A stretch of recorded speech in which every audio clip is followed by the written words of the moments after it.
Hola, muy buenas tardes para todos. Espero que se encuentren muy bien. Bienvenidos a esta nueva sesión de, de nuestros centros de formación y liderazgo Casa de Dios. Hay cosas que usted y yo definitivamente, hay momentos que no, hay cosas que no entendemos y, y que se hacen un poco complejas en determinados momentos de nuestras vidas. Y esas cosas difíciles nos permiten muchas veces terminar tomando decisiones que no tienen que ver nada con la palabra del Señor. Hoy quiero darle gracias a Dios porque sé que a través de este espacio podemos compartir de una manera eh, especial nuestros tiempos con Dios. Muchísimas gracias por asistir, muchísimas gracias por estar en este momento compartiendo con nosotros en este lugar. Quiero invitarte a que hagamos una corta oración. Padre, muchísimas gracias por este tiempo que nos vas a permitir compartir hoy. Es para nosotros una bendición saber, Señor, que tu palabra se convierte en la edificación para nuestras vidas, en la formación del carácter en cada uno de nosotros. Hoy te pedimos que tomes el corazón de cada uno de nosotros y que en este lugar o en el lugar donde cada uno de nosotros esté, tú te muevas con tu amor y con tu misericordia y obres de la manera en que tú sabes hacerlo. Permite, por favor, que haya un aprendizaje en cada uno de nosotros y que podamos llevarlo a la práctica conforme a tu buena voluntad agradable y perfecta. Te lo pedimos, Señor, en el nombre de Jesús. Amén. Hoy vamos a tratar de comprender el significado de la voluntad de Dios y su relación con la vida cotidiana. ¿Sí? ¿Cómo podemos conocer la voluntad de Dios a través de la vida que cada uno de nosotros experimenta? ¿Sí? Y quiero iniciar entonces con esta historia que encontré que me pareció muy agradable y que quiero que tú le prestes atención. Dice lo siguiente: hace mucho tiempo, en un reino distante, su monarca no creía en la voluntad de Dios. Sin embargo, un súbdito que siempre le recordaba acerca de esa verdad, en todas las situaciones decía: Rey mío, no se desanime, porque todo lo que Dios hace es perfecto. Él nunca se equivoca. Un día el rey salió a cazar junto con su súbdito y una fiera de la selva lo atacó. El súbdito consiguió matar al animal, pero no evitó que su majestad perdiera el dedo meñique de la mano derecha. El rey, furioso por lo que había ocurrido y sin mostrar agradecimiento por los esfuerzos de su siervo para salvarle la vida, le preguntó a este: ¿y ahora qué me dices? ¿Dios es bueno? Si Dios fuese bueno, yo no hubiera sido atacado y no hubiera perdido mi dedo. El siervo respondió: Rey mío, a pesar de todas esas cosas, solamente puedo decirle que Dios es bueno y que quizás eso, perder un dedo, sea para su bien. Todo lo que Dios hace es perfecto y Él nunca se equivoca.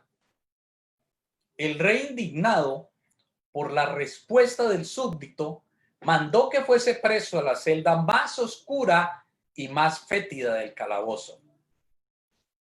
Después de un largo tiempo, el rey salió nuevamente para cazar y fue de nuevo atacado, pero esta vez por una tribu de indios que vivían en la selva.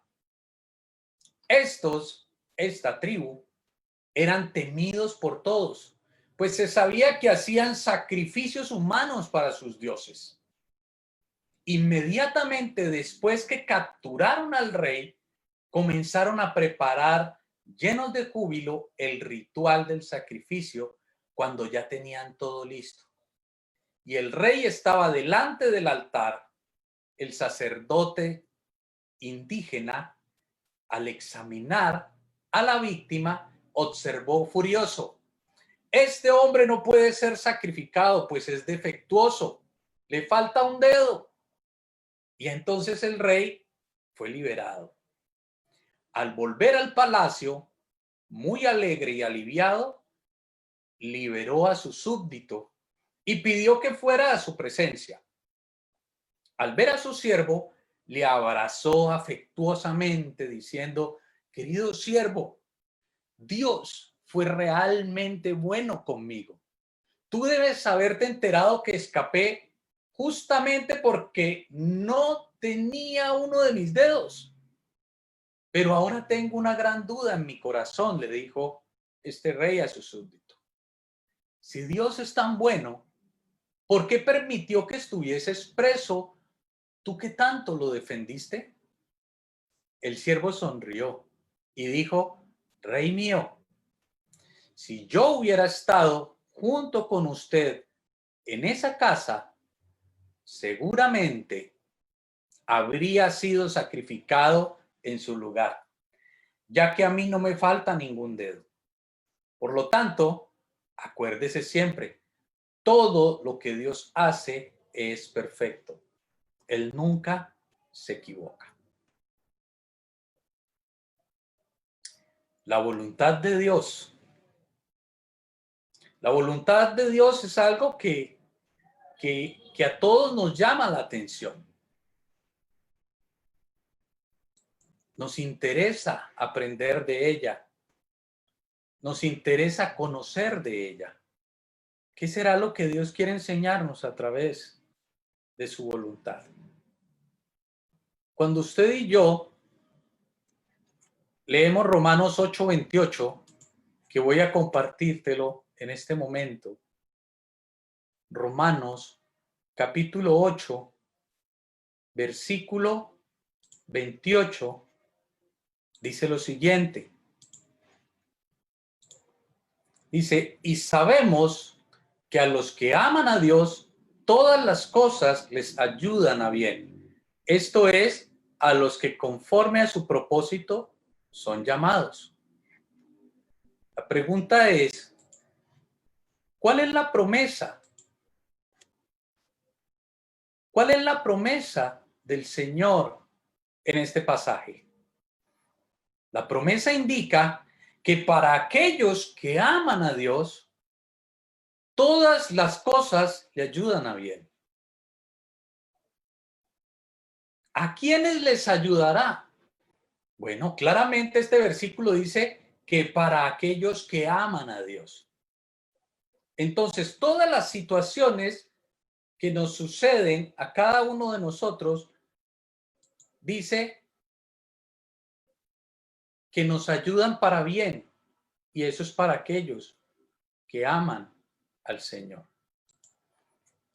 Entonces, la cuestión aquí es: ¿yo cómo sé que amo al Señor?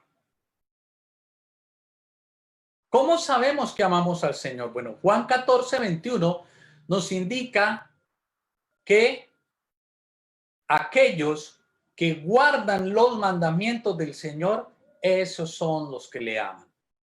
Eso nos dice Juan 14:21. Aquellos que guardan sus mandamientos son los que le aman. ¿Qué puedo yo pensar de todo esto? Pues que la voluntad de Dios cobra un valor interesante en cada situación que usted y yo vivimos. Por ejemplo, la voluntad de Dios para muchos es la más anhelada y para otros la voluntad de Dios es la más misteriosa del mundo. Cuando uno se enfrenta con decisiones muy importantes, o con circunstancias difíciles, tanto a los incrédulos como los creyentes cierran los ojos y claman a Dios y dicen, guíame, Señor. ¿No le ha pasado a usted eso?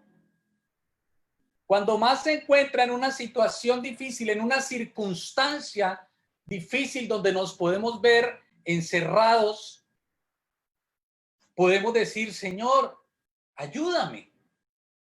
Porque anhelamos entender cuál es la voluntad, ¿cierto?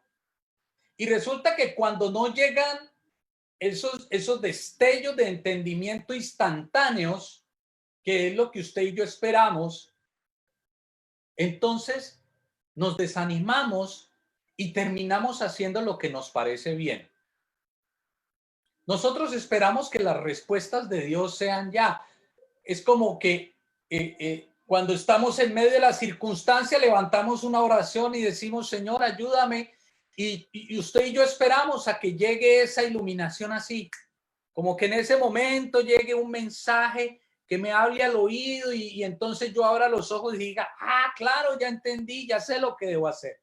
Pero como normalmente no es lo que sucede, entonces terminamos desanimándonos y haciendo lo que nos parece bien.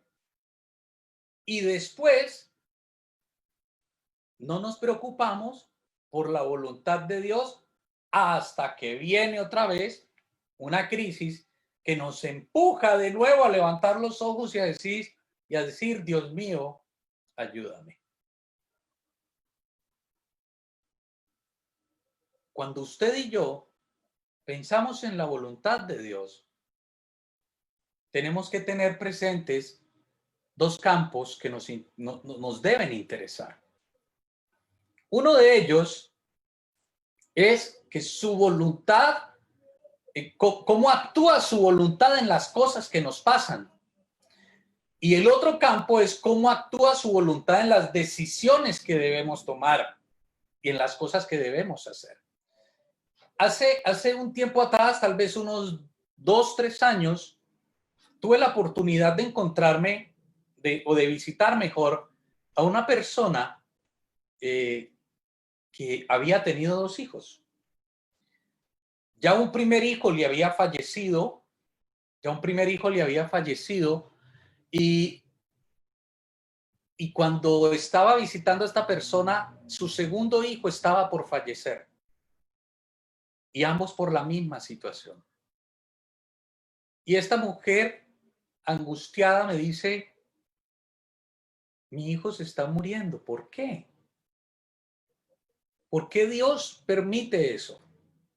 Mi niño muerto. ¿Por qué? Y la verdad,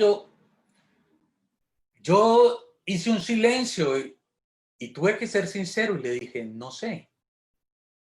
Pero le respondí como le respondió el rey a su súbdito.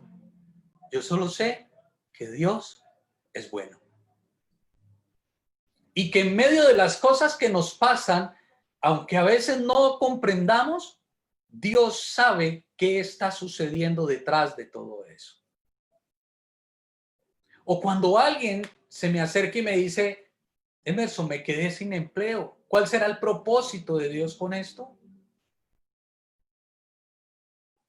O para ir no tan lejos con todo lo que está sucediendo hoy en día en el mundo.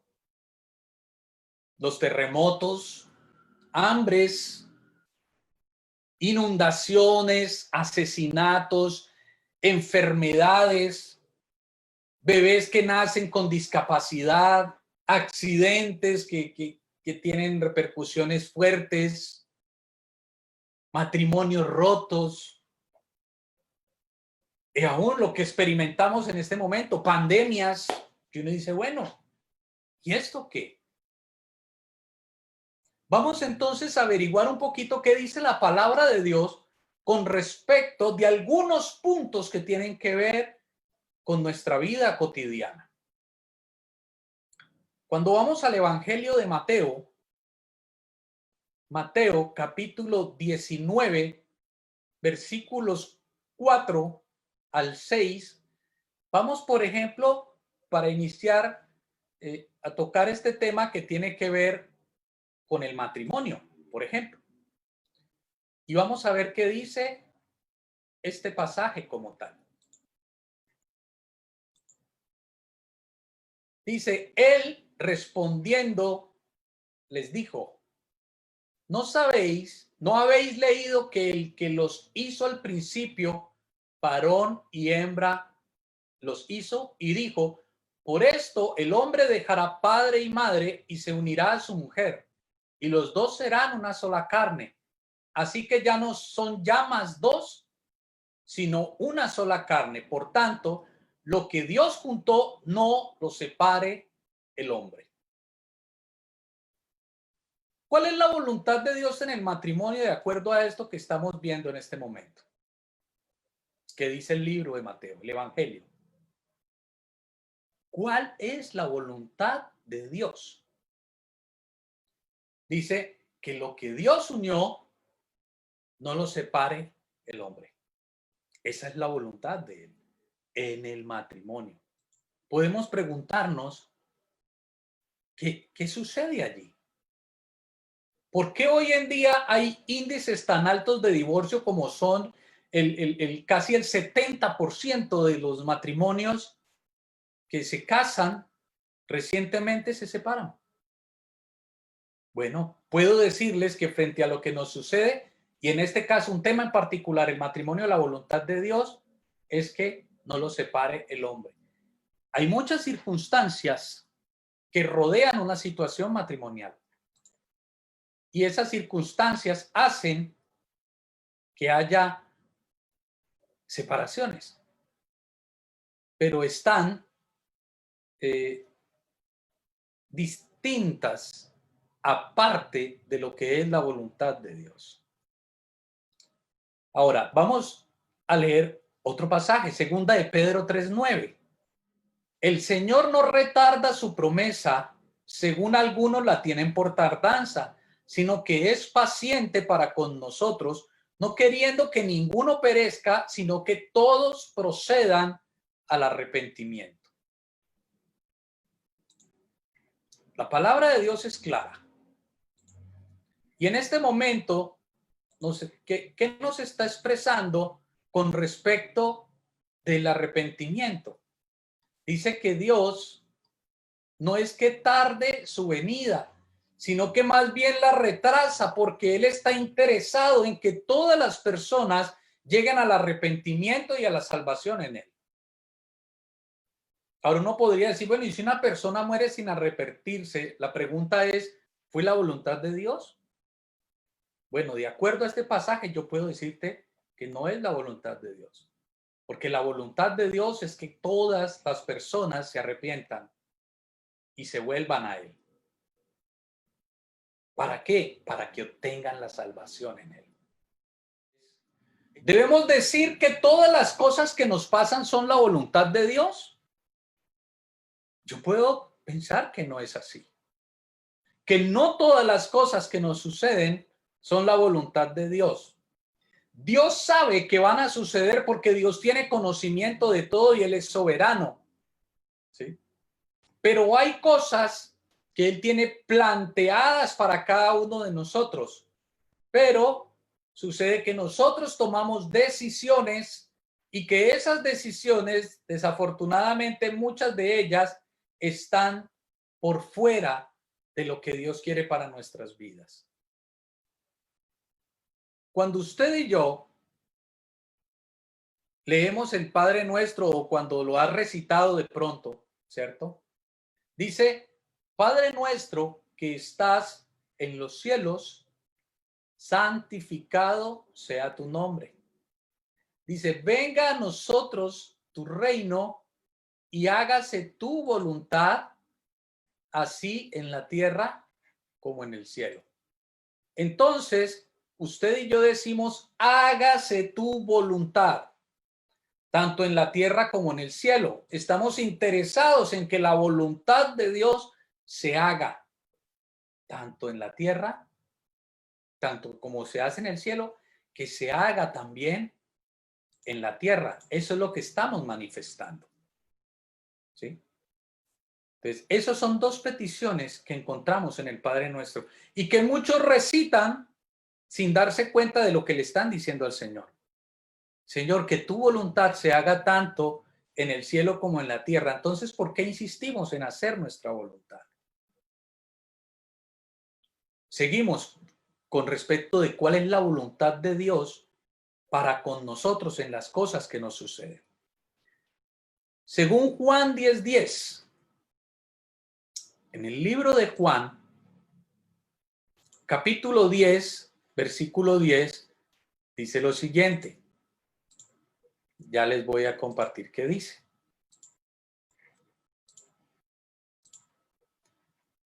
Dice, el ladrón no viene sino para hurtar y matar y destruir.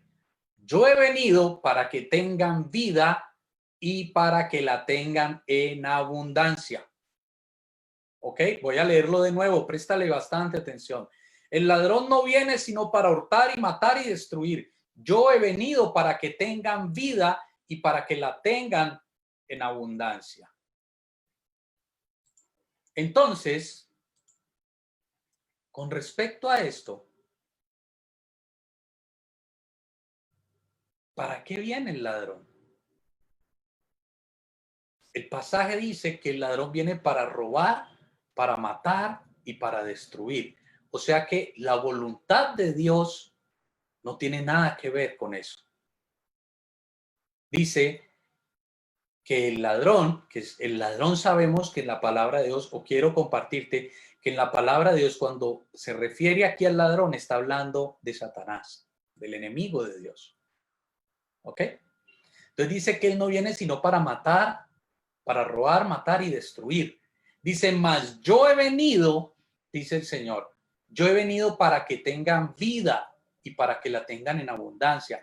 Entonces, la voluntad de Dios dentro de las cosas que nos suceden a ti y a mí tiene que ver con que tengamos vida y que la tengamos en abundancia. Entonces, el interés de Dios para nosotros, para nuestra vida, para las cosas que vivimos en nuestro entorno, es que podamos tener vida y que la tengamos en abundancia. Dios no manda castigos. Dios permite que sucedan cosas. Ya vamos a ver de qué se trata esto. ¿Sí? Yo he escuchado decir, es que Dios me mandó esto. No es que Dios me mandó esto. Dios permite cosas. Aún permite que tú hagas tu propia voluntad. Y de todo eso muchas veces Dios tiene que voltearlo y bendecirte. Porque si no, la destrucción propia sería terrible. Vamos a ver quién es el que está interesado en dañarte, en hacerte mal, en no permitirte vivir la vida que Dios te promete. Primera de Pedro 5, del 8 al 10, dice lo siguiente. Primera de Pedro 5, del 8 al 10 dice, sed sobrios y velad, porque vuestro adversario el diablo, como león rugiente, dice, como león rugiente anda alrededor buscando a quien devorar. Ese es el que anda buscando hacer daño. Al cual resistid firmes en la fe, sabiendo que los mismos padecimientos se van cumpliendo en vuestros hermanos en todo el mundo. O sea, tú no eres el único que vive situaciones difíciles. Mas el Dios de toda gracia, que nos llamó a su gloria eterna en Jesucristo, después que hayáis padecido un poco de tiempo, Él mismo, Dios, os perfeccione, afirme, fortalezca y establezca. Lo que nos está indicando la palabra de Dios aquí es que la fuente de nuestros padecimientos no es Dios, es Satanás. Porque dice que él anda como león rugiente buscando a quien devorar. La palabra de Dios nos plantea que Satanás anda como león rugiente buscando a quién devorar. Entonces, la fuente de nuestros padecimientos no es Dios, es Satanás. Ahora, miren lo que dice este pasaje y es bien interesante. Dice que Dios permite que en esas circunstancias que usted y yo experimentamos, Él permite, dice que después de que hayáis padecido por algún tiempo, eso dice el versículo 10, Dios permitirá que tú y yo padezcamos algún tiempo esa situación que vivimos. ¿Por qué? Porque a través de esa situación, primero, Él nos va a ayudar a salir de ella. Y segundo, dice que a través de esa situación, dice que nos fortalece, nos establece. ¿Sí? Dice, después que hayáis padecido un poco de tiempo, Él mismo os perfeccione, afirme, fortalezca y establezca. Entonces, las situaciones que usted y yo padecemos hacen parte de la voluntad permisiva de Dios. Y que a través de esas situaciones complejas que experimentamos, Dios permite, o mejor, Dios nos perfecciona, nos afirma, nos fortalece, nos enseña, hace que el carácter de Jesús se forme en nosotros.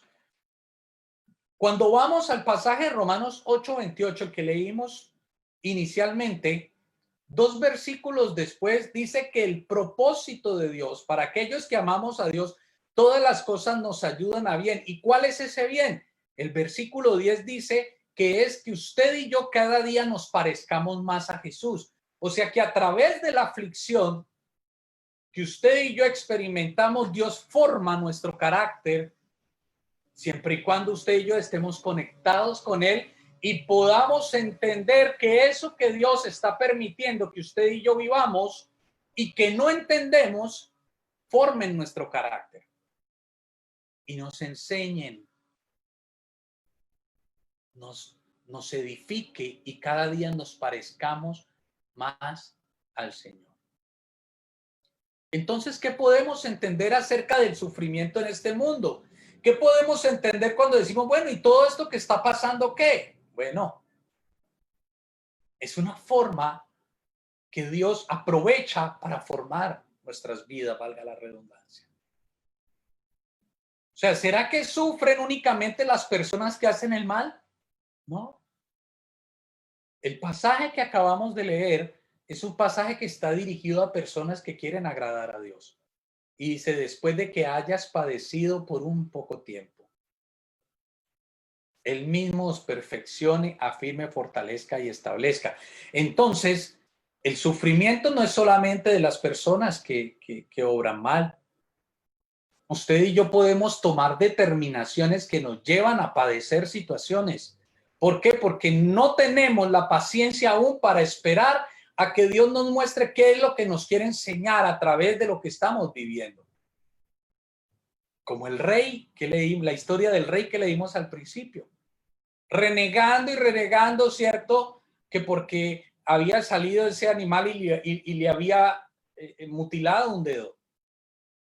Y le decía a su súbdito, Dios no es bueno, mira, permitió que se me comieran un dedo. Y el no haber tenido ese dedo, permitió que no lo sacrificaran a ídolos. Y su súbdito también se salvó. Porque a pesar de una situación difícil que uno podría, de acuerdo a la historia, decir, pero ¿cómo lo mete a la cárcel injustamente? Bueno, pues Dios sabe cómo hace sus cosas, así como lo decimos, ¿cierto?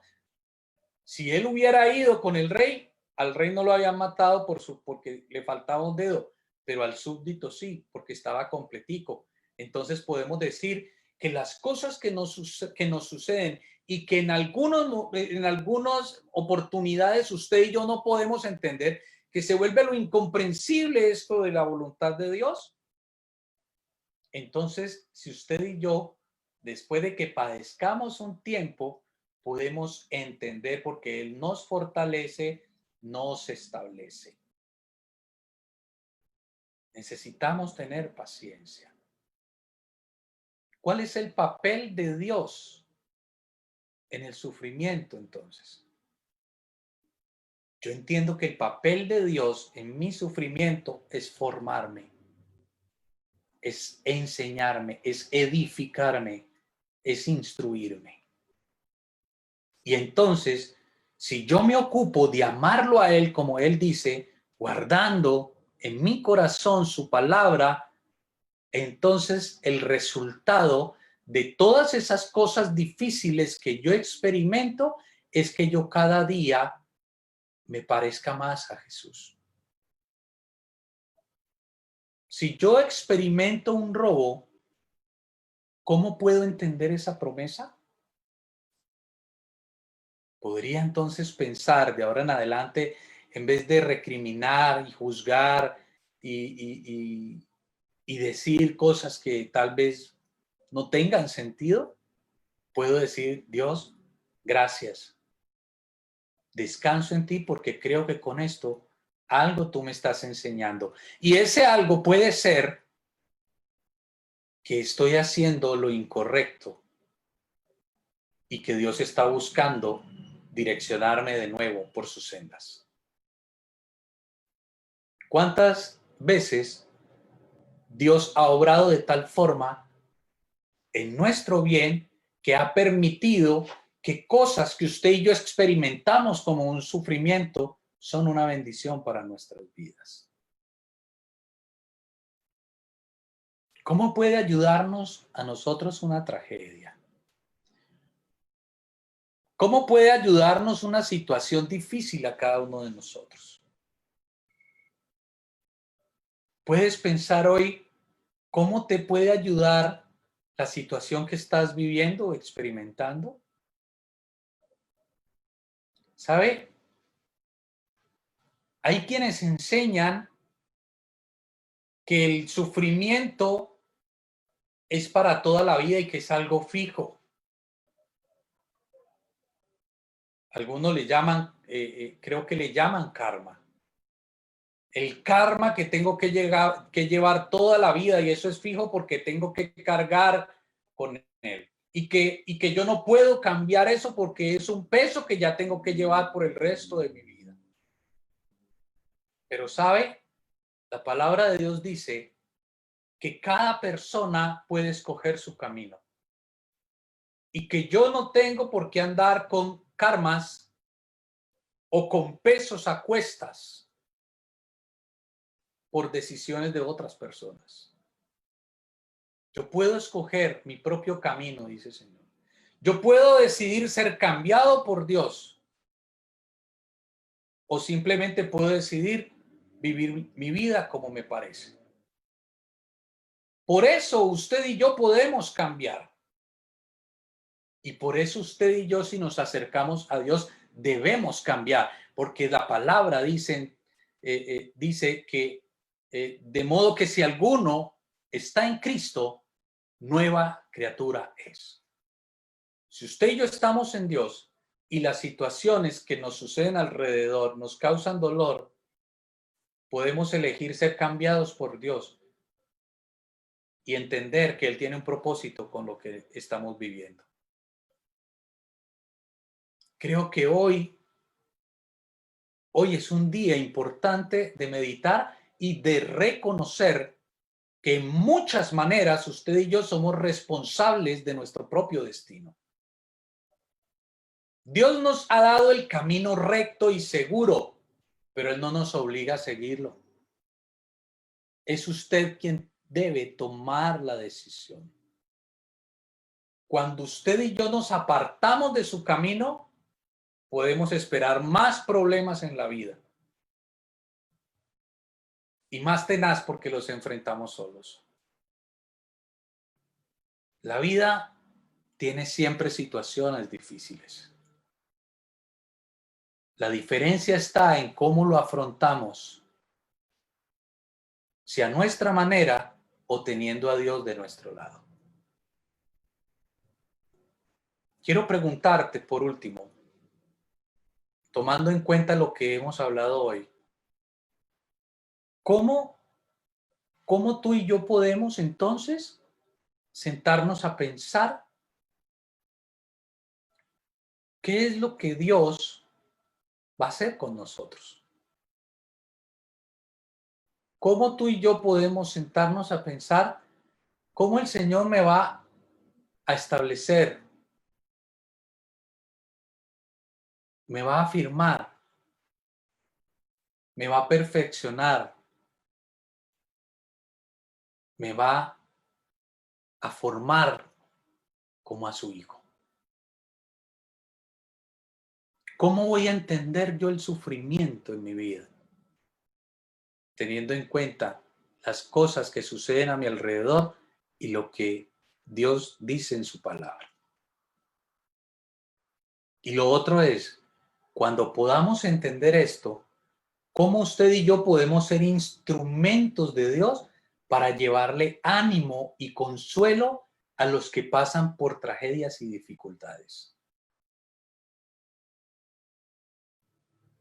¿Sabe? Yo creo que cuando Dios me permite experimentar una situación difícil, es para enseñarme a que pueda comprender a otros y ayudarles que viven esa misma situación que yo he experimentado en ese momento. Entonces, con esto, quiero decirles, amigos, familia, quiero decirles hoy, la voluntad de Dios frente a las cosas que nos suceden tienen que ver en beneficio nuestro. Perfeccionarnos, afirmarnos, fortalecernos y establecernos como hijos de Dios. Dios siempre trabaja en función de nuestro bien. Que no se te olvide esto. Muchísimas gracias por estar con nosotros, Señor Jesús. Te ruego, por favor, que nos permitas entender en nuestro corazón en qué consiste tu buena voluntad agradable y perfecta. Quedamos en tus manos en esta tarde en el nombre de Jesús. Amén. Te espero en una nueva transmisión de este servidor, Emerson Poveda. Que pases un agradable resto de día. Que estés muy bien. Hasta pronto.